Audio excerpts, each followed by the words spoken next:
Lecture du livre « Sans Dieu ni Dieu » d'auteur anonyme. Chapitre 4. Pourquoi avons-nous la foi? Première partie, l'analyse transactionnelle. Mon ami lecteur, connais-tu les travaux d'Eric Berne?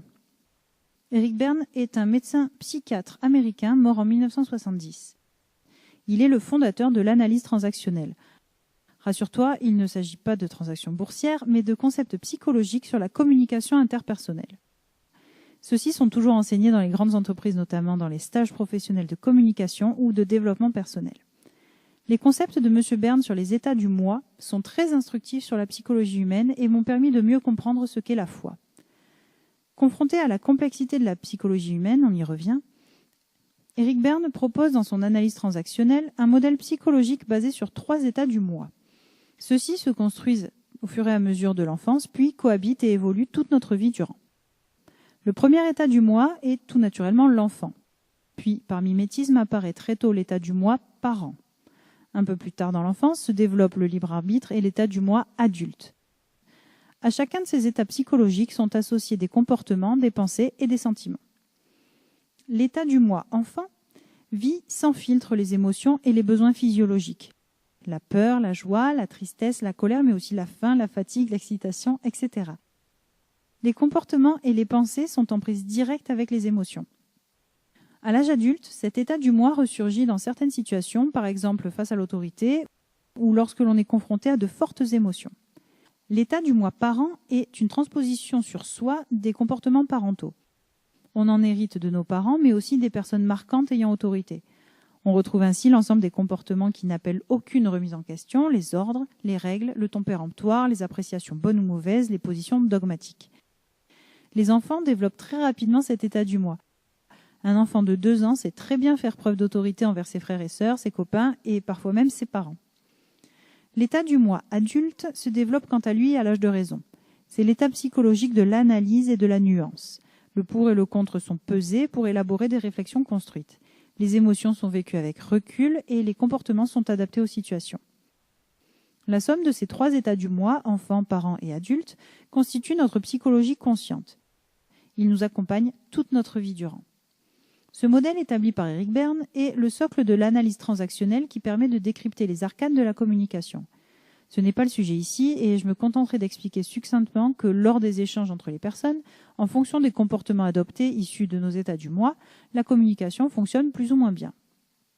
Petit exemple, je suis joyeux car mon équipe nationale de football a gagné 1-0 contre l'adversaire historique. Mon état du moi enfant s'exprime et j'essaye de communiquer avec beaucoup d'emphase à mon ami à côté de moi toute la joie que je ressens suite à cette victoire. Si mon ami laisse aussi s'exprimer l'enfant, nous sommes en phase, nous crions, nous chantons ensemble, la communication passe. Si par contre mon ami laisse plutôt s'exprimer l'adulte, il me répond « ce n'est qu'un match de foot, l'équipe a eu beaucoup de chance, elle a gagné grâce à une erreur d'arbitrage », etc. Très vite, un malaise va se faire ressentir entre nous et la communication va être rompue. Voici un autre exemple. Mon chef adopte avec moi une posture autoritaire à propos d'un sujet qu'il aborde de manière erronée. Mon chef est manifestement en mode parent. Plusieurs possibilités s'offrent à moi. J'adopte le mode enfant. Je me soumets à son autorité et éventuellement je pointe son erreur sur le ton de l'humour, tout se passe bien. J'adopte le mode adulte, en essayant de lui faire apparaître de manière logique son erreur. Il va falloir être habile pour que cela se passe bien, car en adoptant le mode parent, le chef n'est manifestement pas enclin à admettre une quelconque erreur. J'adopte le mode parent en réfutant son autorité ou en refusant sa décision, en adoptant une posture dogmatique. C'est la crise assurée. L'analyse transactionnelle est bien plus riche que ces 2 exemples grossiers et je te laisse le soin de fouiller si tu le souhaites la littérature disponible à ce sujet. Ce qui m'intéresse par contre dans les états du moi, c'est quand Eric Berne indique que ceux-ci peuvent se polluer les uns les autres, notamment quand il avance « La superstition est une contamination de l'adulte par l'enfant ». Mon dictionnaire préféré définit la superstition comme suit. Croyance en des présages tirés d'événements matériels fortuits, préjugés et pratiques de gens superstitieux, c'est-à-dire qui croient à des influences surnaturelles, occultes, irrationnelles et en redoutent les effets. L'exemple me va bien, l'irrationnel enfantin vient polluer le comportement de l'adulte. Puis-je prolonger ce raisonnement? Et si la foi était, elle aussi, une pollution de l'état du moi adulte par l'état du moi enfant? Mon dictionnaire, encore lui, définit la foi de 2 manières.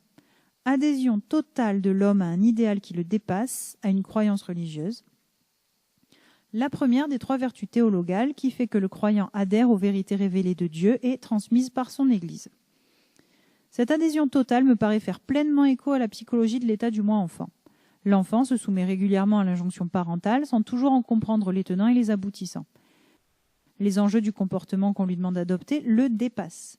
Papa ou maman lui demandent de ne pas toucher aux articles dans le magasin, l'enfant sage accepte la prescription, mais comprend-il le risque de casser l'objet ou de devoir rembourser l'éventuelle dégradation au commerçant? Chez l'enfant en bas âge, c'est peu probable. Si on en revient à la superstition, il y a, je crois, chez les sujets superstitieux, une volonté de croire qui dépasse la raison et qui rappelle l'état du moi enfant.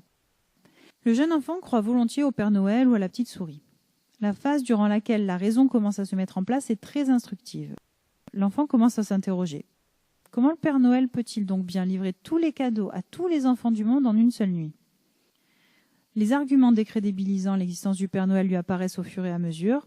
Pourtant, sa volonté de croire est forte. Se rendre à l'évidence est un renoncement difficile. L'état du moi adulte doit prendre le pas sur l'enfant. Pardon pour cette analogie, mais il me semble retrouver dans la foi des croyants cette puissante et irrationnelle volonté de croire qui prend racine dans l'état du moi enfant.